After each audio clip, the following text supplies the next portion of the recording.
So the goal of this video is to show you how you can make a cinematic nature B-roll sequence with your smartphone and a 3-axis gimbal. And the catch with this video is we are in a nice spot, we are in a park, it is looking kind of nice, but it is not the most beautiful spot. If you're watching other videos on YouTube where they show you how you can make nice B-roll sequences of nature, most of the time they are on a lake and everything is looking beautiful, so it is a little easier to make something that is looking nice. And in this video I'll show you how you can make also the regular spot look really nice. So first of all, before we start shooting our sequence, we need to plan our video. So my goal for this specific video is I want to show off the spot that we are in. I want to get different angles, I want to use different focal lengths, I want to use all the 3 different lenses that my iPhone has to offer.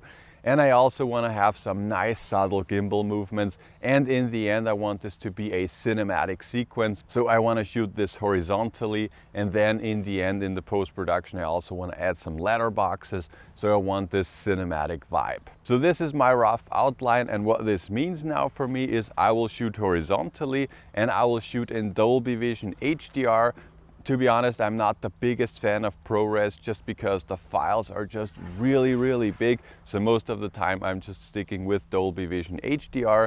And another positive aspect of Dolby Vision is that I can shoot at 60 frames per second. And then this gives me the opportunity to slow my footage down in the post-production and to add this dreamy slow motion look. And this also offers me the possibility to create some awesome looking speed ramps. So this will be my settings. And another thing that's also important, just so that I have said it already, before I press the record button, I always lock my focus and my exposure. But now I would say we are pretty much ready to start shooting. The only thing that is missing is my gimbal. And now we will just very quickly balance the gimbal. So my gimbal of choice for this video will be the Cyan Smooth Q4. A really nice gimbal, I really like using it. It's very light and offers great stability. First of all, you just need to spread these clamps and clamp in your phone. So let's do that very quickly. And now this is what it looks like. And when it comes to balancing a smartphone gimbal or basically any gimbal, your goal should always be that the phone stays in its position without falling over. So as you can see, my phone stays in its position, but not in the position that I would like it to be. So this would be the position that I want to have it. So we need to bring that down a little bit. And just so that you can see, this now stays in its position without falling over and the gimbal is still turned off. And this should always be the goal. So yeah, if you have a setup like this, you can just turn it on just like this. And now you can start shooting. So now it's time to start shooting. And before you start shooting, always just look around, check what's around you and see what is the most beautiful shot. Because generally speaking, with all your videos, the first shot that you're making should be the most beautiful. And like I said in the intro, we are here in a nice spot. It's looking nice, but it's just nothing special at all. So there is no like one spot that is where you can say that this is the most beautiful spot by far. So we have been looking around and we found this spot right here. So I'll just press the record button now so that you can see what I see. And we have this huge tree here and we have the sun coming from the back here. For this opening shot, I want to start like this. I want to start panned up so that you can see the sun through the tree. And then I want to start at the top, start moving forward, and then slowly but surely tilt down so that you can see the park. This is the plan, and before I press the record button, like I said before, I'm always locking my focus and my exposure so that it now says AE and AF locked. I always like to drag down the exposure slider just a little bit because the iPhones tend to overexpose just a little bit. So that is looking fine, everything is locked. I'm in the follow mode on my gimbal. I started pressing the record button. We start panned up and slowly but surely tilt down and walk forward. So that is basically it. That's the first shot. I think it looked really nice also with the runner. I think this added somewhat of a nice touch to it. So that's the first shot. And now, like I've said before, I do have a rough plan for this video, but not like a complete, first shot, second shot, third shot. So I always like to walk around and see like, okay, what is looking beautiful? I can see the leaves here, so, and then I just make a little parallax around that.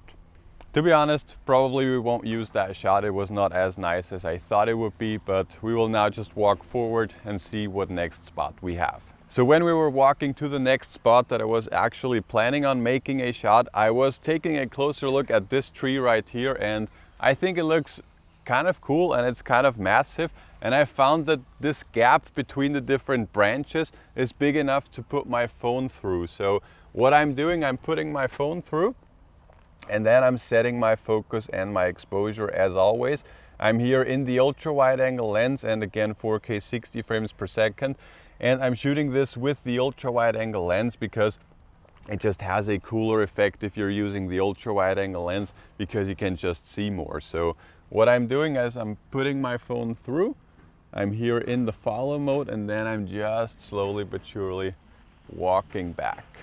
And that's basically it. That's the next shot. And now we keep on moving forward. Something that I also want to do is I want to add maybe 1 or maybe 2 transitions into this edit. And I'm not quite sure what transition it will be, but since it is a very nice day and there are basically just blue skies without any clouds, I think maybe the dip to blue transition will be the best one. So what I will be doing with this shot is I will start below this tree right here, just so that we have a little bit more depth and just so that more is going on.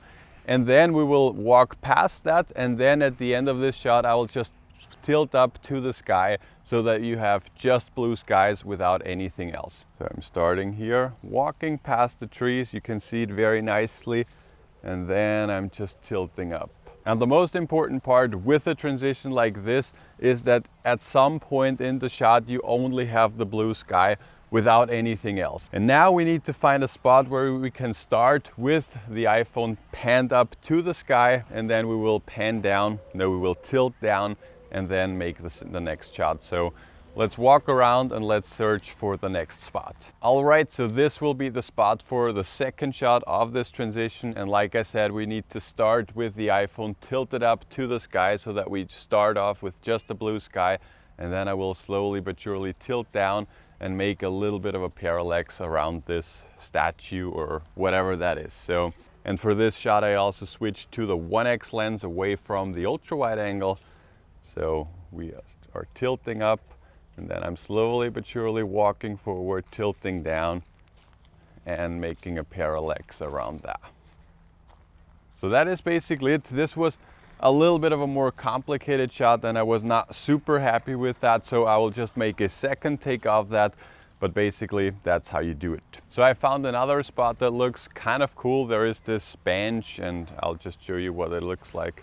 So it's nothing special, but I think it looks kind of cool. I want to walk through the entire thing because again, this has a kind of a nice effect just we had with the tree down there. So I'm framing it in the dead center, and then I will just walk through it and let's see how it looks.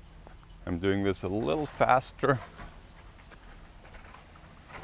I think this could be a shot that we use to end this video. Maybe we'll find something else, but I think that will look kind of nice. Another thing that we can also do, because this is sort of the highlight of this park, like I said, it's kind of a boring park. So I switched to the 3x lens, and with the 3x lens we can create a lot more of a parallax effect because we're just zoomed in way closer and you can just see the parallax effect much better compared to the ultra wide angle lens. It's also a little more difficult and a little more complicated with the tele lens, but I think that should be just fine. So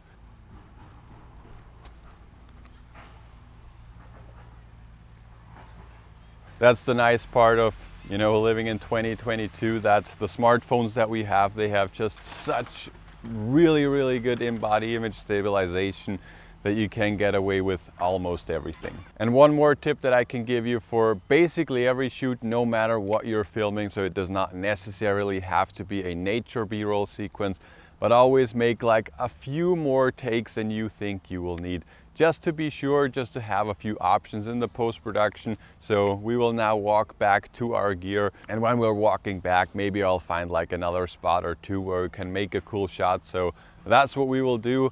And now I will show you how I edit this video. So the app that I will be using for this video is called VN. That is 100% free, and it has some really nice features, and some of the features I even like more than of some of the paid apps. But without any further ado, let's hop into the program. So this is what the app looks like if you open it up, and what we're gonna do is we will start a new project. So we just tap on new project, and then we can already select the different clips that we would like to import.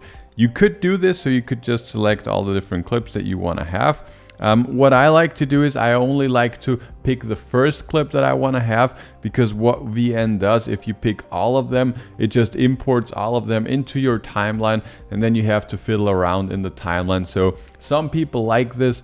For me personally, that's not my workflow, so I will just pick my first clip. So this will be my first clip. I just select this, and then you tap on this little arrow down there, and now it has already imported into the timelines. So the first thing that we will do is we will search the in point of this clip. So like I have said in the shooting process, I want to start it off with the sun blinking through the branches. So this will somewhat be the starting point. So I just split the clip, and everything before here, is not necessary. So I'll just delete that. You can zoom in just by, dragging your fingers out, just like you would be doing with a photo, for example. So let's just play it back. And that is looking really nice. What I want to add to this clip is a little bit of a speed ramp, because the clip just as it is looking very fine. But to give it even a little more, just to make it look even, just a little more special, I want to start by the clip being faster than it actually is, and then I want to slow it down to 50%, because if you remember, we were shooting at 60 frames, and I want to slow it down to get that slow motion look. And how we will do that is also very simple. As you can see at the bottom here, we have several different options, and what we want is speed. So we will start off faster. So maybe that's a little too fast. Let's see how that looks. That is looking fine, and then I want to slow my clip down. Let's play that back. And that is looking really nice. I like that. And since we are playing around with the keyframes, I now see that, we don't even have to take this clip as long as it is. So I will leave it as it is, but maybe we will just, cut it off at the end a little earlier. So this is what it looks like, and for now I'll just split it up and delete this portion of the clip. And VN automatically always puts in this end screen. I also just delete that. So that is the first clip. Color correction and all that we will do at the end of the video. For now, we will just, go through the edit and stitch the video together. So let's import the next clip. We do this just by tapping on this plus, and then you come back into your camera roll, and then you can just pick the videos that you would like to import. And the second clip that I want to take is this one, where I'm, between the two branches, and I'm just pulling back. So again, let's play this back, and now we can see where we want to start this clip. So I want to start just before we can see the branches. So I just split it up. I will delete that. And now let's just play it back. Let's see how this looks.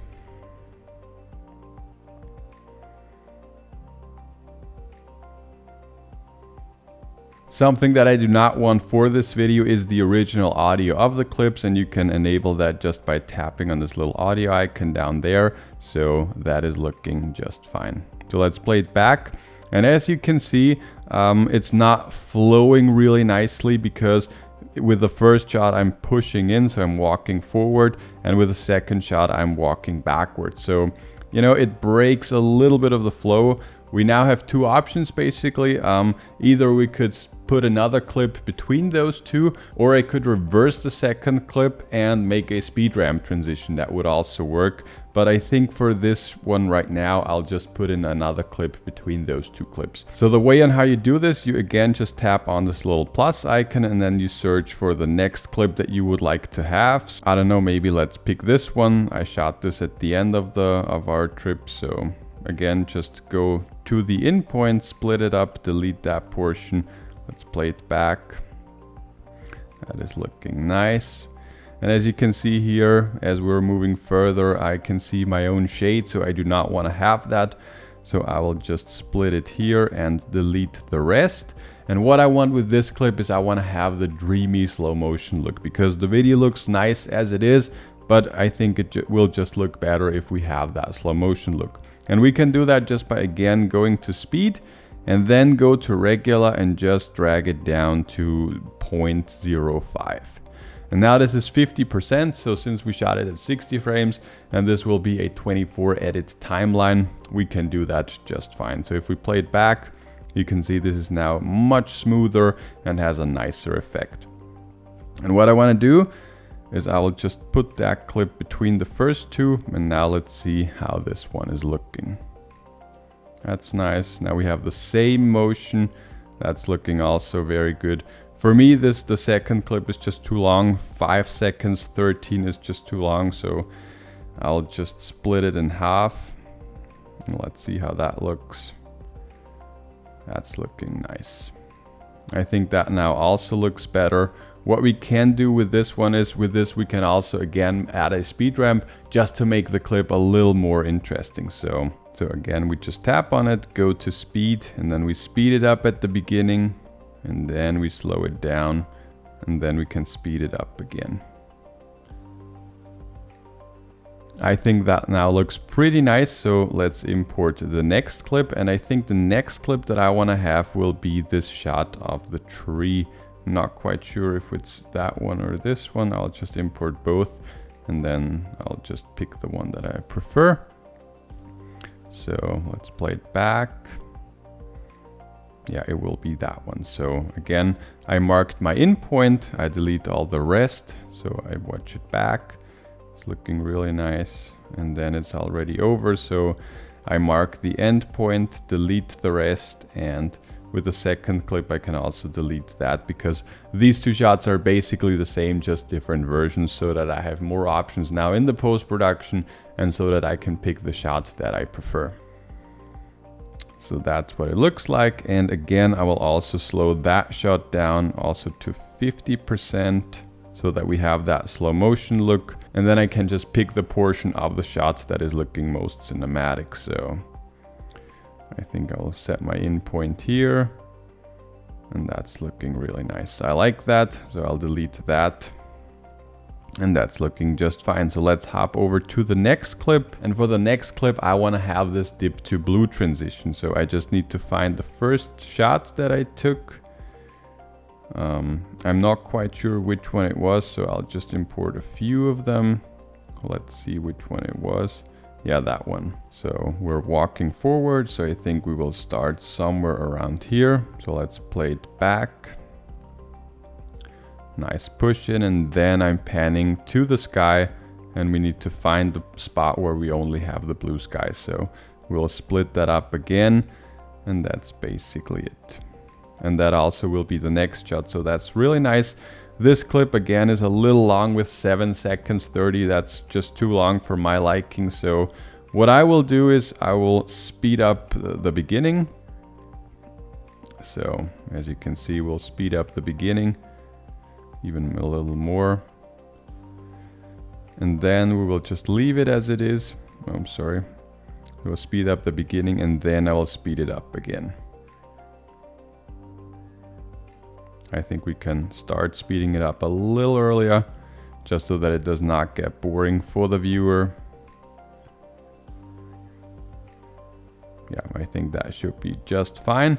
And with the next shot, again, I will also search the last spot before I'm panning down, before I'm tilting down, sorry.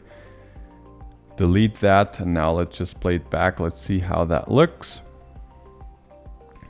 Yeah, for now, you can see the transition a little bit because the sun is just at different portions, but I will show you how you can blend that, and that is pretty simple. The easiest way is between the two clips, you have this little plus icon. You can just tap on that, and then you dissolve it and go pick the duration down very short. So let's see how that looks. Yeah, and that is just much smoother now. So the first shot ends very quick, and the second shot now starts very slow. So we also need to speed up the second shot. So again, just pick the end point. I always want to start and end my shots when I'm already or when I'm still in motion. If I end my clips where I'm already stopping the movement, it just looks kind of weird. So that's just a little quick tip for you. If your edit is not flowing that good, it's probably because you already cut when you stopped the motion. So I'll split it up here, delete that. So what we will do now is we will also add a speed ramp to the second clip, and we again go just to speed, start speeding it up at the beginning. We need to expand that even a little further. Yeah, I think that's looking very nice, and we can also slow that down here a little bit. Let's see how that looks. And now let's see if we have one more shot or maybe two more. I made some crazy shots here. Let's see if we can put this in, if that makes any sense. Let's split it up here. Let's play that back. I don't know. Maybe we can add that. Let's see how it fits in the editing flow. I think we might have to start speeding it up at the beginning.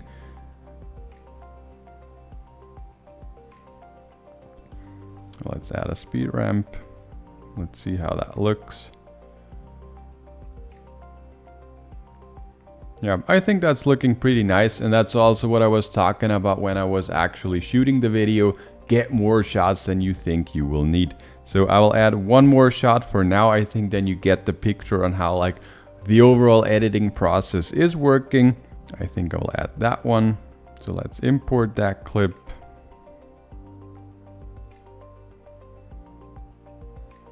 Let's see where it starts. I think it's starting here. So let's play it back. Yeah, and then we can add like a logo or something, like whatever we want. So that is basically the overall editing process, like sifting through the different footages and all that you have and adding some speed ramps. That is the first thing. I will work on that a little more in depth in like off camera, because I think otherwise this tutorial will be like 2 hours long. But I will fine tune that now a little bit, but basically I will be doing the exact same thing. And the next thing that we will do together now is add a color correction. So adding a color correction in VN is also very simple. At the bottom here you have several different options. What we want for now is filter, and we just tap on filter, and you have several different options. You have favorite, you can save some favorites, you have the recents, you have original, you have legacy filter, travel, teal and orange, and all of that. So basically VN is offering you a ton of different filters that you can use. So what I'm gonna do is I have imported my own LUTs that I have created for students of Smartphone Filmmaking Pro, and also for myself, to be honest, so that I can use them very simple and very easily. And I have a few of them, but I think the one that I will be using for this video is called Extreme Color Pop and Contrast. And as you can see, it's just much more contrasty and a much more saturated image. To be honest, that's too much, but what is really cool with VN, you can just dial in the intensity on how you like it. So I think I'll just put it to, I don't know, 65 or something. And then what I also want to do, because the blacks are just crushed a little bit, I also want to hop over to adjust. And then we can go to the shadows and bring them back a little bit. Then I will also add just a little bit of a contrast. And if you tap on it, you can see before and after. So I think that's looking really nice. And what's also really cool with VN, you can just tap on apply to all. And now all the different clips have the same color correction applied. Of course, you can cycle through the individual clips if you need to tweak it a little bit. But most of the times, if you are shooting with your smartphone with a native camera app, just color grading one clip and then applying it to all the others, most of the time that will work just fine. So yeah, that's looking really nice now. So the next thing that I want to do is, like I have said at the beginning, I want this to be a cinematic sequence. So I want to add letterboxes to this video. And the way how you can do this is at the second layer, you can add like another layer to your clip, and we'll just tap on that. Then we go to stocks, and then we go from video to photo. And what I have done is I have created a letterbox or a cinemascope for our students, also from Smartphone Filmmaking Pro, but again, also for myself. So I'll just tap on that. And as you can see, we now have a different aspect ratio of 21:9 or 235:1. So I'll just expand that to fill the entire video. So that's now looking really nice. And as you can see, this just adds a much more cinematic touch to the video. So that's that. There is basically only one thing missing that I always like to add to my videos to make it look more cinematic. And that is, of course, music. So in the fourth layer, you can add music. You can just tap to add music. Then we go to music. I have already imported a music clip up front that I want to use for this. So I'll just use that. It is called, I don't know, I cannot say that, but I got it from Audiio with double I's. And I actually made a video about them. And if you're interested in them, you can, join my affiliate link and we'll get a small kickback. So I really like them. You can get some really nice music, and the one that I will show you today is also from them. So just accept that, and now it's in the video. And now we almost have a final video. So yeah, I think that is looking pretty nice. That's how you can shoot, and that's how you can edit cinematic nature sequences with your smartphone and a 3-axis gimbal. If you have any more questions, make sure to let me know. I would love to help you out. And if you want to learn even more beyond of that we have covered in this video, you can check out smartphonefilmmakingpro.com. Below this video, you will find a link to a free webinar that I have created where I share the top 5 secrets to shooting cinematic videos with a smartphone. So in case you want to learn more, I can highly recommend that you check it out. We've had over 50,000 people attending this webinar. So in case you have like 10 minutes, I can definitely recommend that you check it out. But that's it for today. I hope you enjoyed it, and I'll talk to you guys in the next one.